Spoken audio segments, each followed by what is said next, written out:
pre-workout is actually a thing. Hello everyone and welcome back to my channel. My name is Emily and today, for the third time here on my YouTube channel, I'm going to be talking about my lovely, beautiful Peloton machine thing. I'm calling this video a 6-month update. It's like a lie. I've technically had it since like May, so that makes it more like 8 months, but one of those months I was out for surgery and one of those months I was moving and I didn't have my bike, so we're just gonna call it 6 months and it's fine, 6 months. You guys really took to the other Peloton videos I made in the past, so I'm back with even more tips and tricks for making this thing your new BFF. I don't care if you are a fitness queen, I don't care if you have never worked out a day in your life, skinny, plus size, whatever, these tips will work for you, I promise. I don't actually think this needs that much of an introduction, so let's just go ahead and get started. Okay, so the number one thing that I get asked all the time about the Peloton, whether people are looking to buy one or have bought one and tried out the ride and feel discouraged, it's the butt pain. Like your butt, tailbone, it's gonna hurt. There's no way to sugarcoat it, okay? The seat is not comfortable. Now I have been told, I never did any spin class, anything before doing the Peloton. I have been told by other people that the seat is actually pretty standard, and if you're used to a different kind of spin bike, then you'll be used to the Peloton seat. But if you're anything like me, you never did any kind of spin class before you pick this thing up, you're going to be in pain. It's going to hurt. It's just, it's like an achy feeling. It makes you feel like your tailbone is bruised. And I've talked about it before, I'm gonna just reiterate it. Don't want to discourage you, you do get used to it, your butt just kind of goes numb to the pain. And the reason I'm even bringing it up again, besides the fact that people ask me about it all the time, is just the fact that I know a lot of people who watch my other videos are plus size people and maybe feel like it's their body's fault that the seat is not super comfortable, and I'm just here to say that that is not necessarily true. It's uncomfortable for everybody, and even like for me, I was doing rides 3-4 times a week before we were moving, and my Peloton was like on a moving truck across the country. When I got back on it for the first time, it was worse than the first time I got on it in general. Like, even if you're a seasoned rider, is what I'm trying to say, if you take a significant period of time off, you're gonna have to readjust to the tailbone pain. So all that to say, yes, it's going to probably ache. There are things that you can do. You can get a wider seat, you can get a gel pad like I have on mine, stick it out. I'm telling you, oh gosh, I feel bad like telling you to like toughen up, but like really, like just toughen up, you'll get used to it, I promise. Okay, so in my last video, I talked a lot about the importance of cooling down after your ride. I firmly believe that the 60 seconds that they give you at the end of any ride to kind of like cool down is not enough. 5 minutes, just flush your legs out, breathe, bring your heart rate down. Still very, very important. This time I'm going to talk about the importance of warming up. I said before in my last video that I think that the warm-up that they give you in the beginning of your rides is usually perfectly enough. Like you get like 3, 4, 5, 6 minutes to warm up before the real work starts to happen in any given ride. However, I have been doing warm-up rides recently because I am at a point with my Peloton where I'm really trying to like push myself further every single time, and warming up helps that because I feel like I start off my ride at a better pace if I do 5 minutes of warm-up before the actual ride.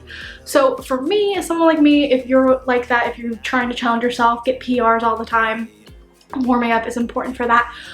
Also, I think warming up is a good way to sort of, if you're a beginner or if you're not used to it, you don't like doing like longer rides, it's a good way to kind of ease you into that. Because like, okay, say your sweet spot right now is like 10-15 minute rides, right? The thought of doing 30 minutes seems like super daunting, right? Like 30 minutes just sounds like a lot when you're at that point. If you add a 5-minute warm-up and maybe a 5-minute cool down at the end of your 15-minute ride, that's already 25 minutes that you're on your bike, and you're not even thinking of it that way because you're thinking, okay, I've just got 5 minutes, then I'll do my ride, and then just like another 5 minutes. I think it really helps you kind of build up your stamina. If you like to participate in the challenges, you get an extra like mile or two in for your, you know, they always do like the monthly cycling challenges, like get 50 miles this month or whatever. Also, I find that if I don't really want to ride that day, like if I'm kind of like in a slump or I'm just like, ugh, I don't really feel like it, whatever, if I just get on and do the warm-up, I'm like, okay, I'm just gonna do the warm-up. I'm just gonna get on my bike to like keep the habit going, you know, get my blue dot for the day. If I do the warm-up, usually by that point, I'm like, okay, well, I'm already warmed up. I might as well do a ride, right? So if you haven't already tried a warm-up ride, no matter where you are in your Peloton journey, I highly recommend that you start stacking a warm-up in addition to a cool-down at the beginning and end of your rides. Another thing that you might not be doing enough, and I certainly am not doing it nearly enough as I should, and I am really trying to focus on it right now, is stretching. I don't know what it is. I think it's because I've just always been like not super flexible or like whatever. I always like can never touch my toes, you know, whatever.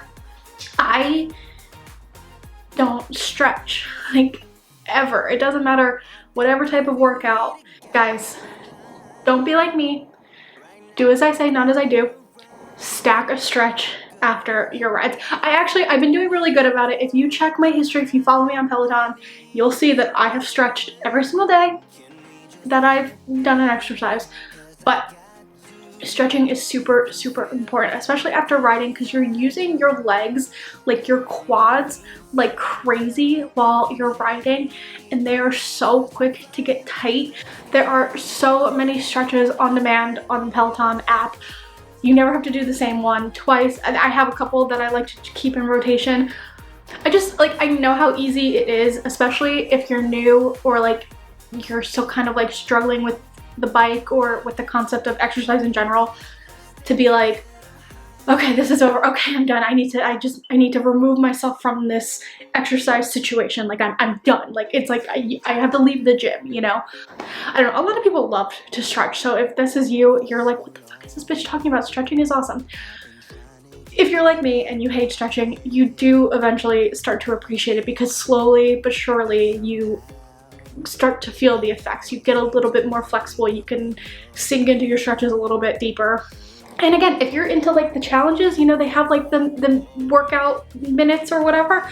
Those 5 minutes that you stretch go towards your yearly minutes. So you're just adding more minutes to get your badges, if that makes sense. If you don't have a Peloton, you have no idea what I'm talking about. I'm sorry. If you do have a Peloton, you have no idea what I'm talking about. It's because I'm not very articulate, and I'm also sorry. Okay, so let's talk about active recovery days. I'm not a fitness expert. I'm not like a doctor. I'm not anything. All I know is that if you Google it, active recovery is important. The instructors talk about how active recovery is important. That must mean it's important, right? The way I feel about active recovery days, I like to take them because I am very like habit routine motivated. And if I break a habit or I break the routine, it all falls apart. So for me, getting on the bike like almost every single day is important, because if I don't do that, then I won't get on the bike enough. Now, that being said, I am not killing myself every single day on this stupid thing. That's just, it's not gonna happen. So enter active recovery days. For me, I like to maybe take a low impact ride. Sometimes I just do a warm up and a cool down, because I feel like moving is better than not moving. You know what I mean? For me personally, I would rather get on my bike every single day or every weekday, which is kind of what I'm doing right now. And 1 or 2 of those days, just do something super simple or like fun or like real quick, or just something that where I'm just pedaling. I'm just, you know, moving my legs. I'm not chasing a PR. I'm not anything like that. I would rather do that than have like 2 or 3 days a week where I'm just absolutely crushing it, but the in-between days I'm not doing anything at all. That's just what works for me personally. I also have the luxury of time. I know that that's like a super big privilege, and not everybody has time to get on their bike every single day. And I know that when you're limited on time, you want to really make the most of the time that you're spending, so you might not want to take that little bit of time that you have and just do something low impact or something like that. if you don't have the time or you don't want to dedicate an entire day's workout to sort of like active recovery and taking it slow, just make sure you're stacking a cool down. It's just, a cool down counts as active recovery. It's just as important, and it's the same benefits. One of the best things about the Peloton bike, the subscription, the app, is the absolute just like plethora of different things that are available to Peloton users on demand. There's of course the cycling rides, there's running, outdoor walking, there's stretching, yoga, all sorts of stuff. I'm here to tell you, start incorporating, if you're not already, some strength classes into your daily routine. They have all sorts of strength classes ranging from 5 minutes to a full hour, all upper body, lower body, core, all sorts of stuff. I wouldn't necessarily call myself a cardio junkie because I'm not super into exercising, but when I do work out, I prefer cardio to strength. I don't know why. I've just never been into like, I pick things up and put them down. Like, that's just never been my thing, and because of that, I am kind of a weakling. I've been doing strength classes daily all through January and February, middle of February where we are now, and I feel, I'm starting to notice the difference. I feel myself getting stronger. I feel like my legs are getting stronger, definitely. I've never done like lower body workouts really ever. I can feel my core getting stronger. It's easier to stabilize when I'm riding the bike. Just like, if you haven't already, if you're a beginner, whatever, just try a strength class out. Go ahead, go in, filter by beginner, and just give it a go. And finally, I talked a lot in my last 2 Peloton videos about just trying to have fun with it. Don't take it too seriously. Just get on and ride, hide the leaderboard, and do your thing. And I still believe that. I still think that you shouldn't focus so much on the numbers. You shouldn't worry about where you fall in the pack. I am in this season of my Peloton journey where I am really enjoying chasing PRs. It's become fun for me. And with that, I want to say, absolutely ride because it's fun, but also you should be trying to challenge yourself a little bit. I have 2 different numbers that I've been focusing on to try to push myself a little bit every time that, or not every time, but when I'm doing like an active workout.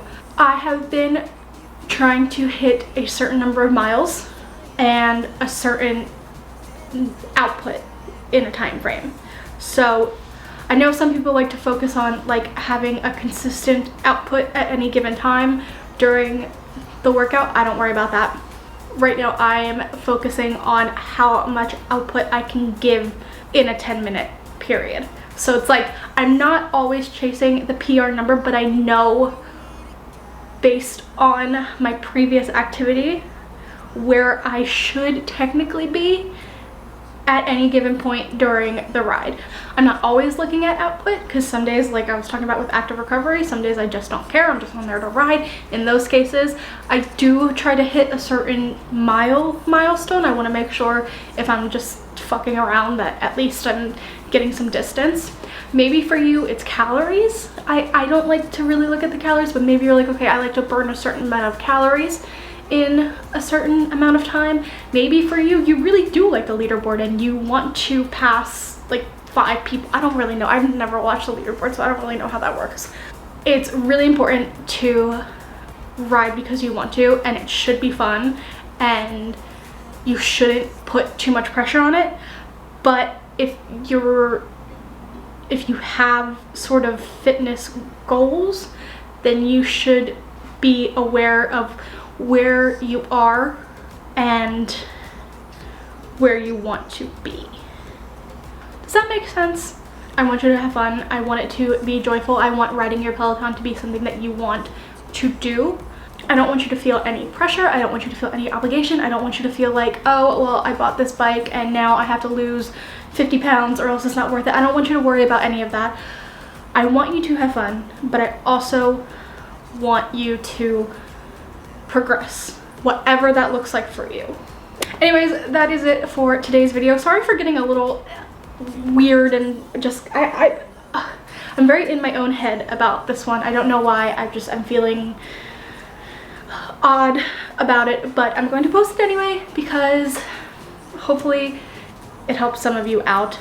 If you don't already follow me on Peloton, my leaderboard name is Emily Shack. If you don't follow me on Instagram, that is at Emily Shack with 2 A's. I share my rides almost daily. I always follow everybody back on Peloton. I love seeing when we're in classes together. I love doing challenges, getting high fives. I think it's a lot of fun. So if you have a Peloton, you have the Peloton app, definitely add me. I will follow you back. We will ride together. It will be a great time. I feel like my thoughts and my brain and my mouth were not in sync at all. And this video is very rambly and it's not going to make sense. It's going to be a pain in the ass to edit. So I'm going to end it right now. I'm going to go hop on my bike. I hope that you get on your bike today as well. And I will see you very soon on the leaderboard or in my next video. Bye!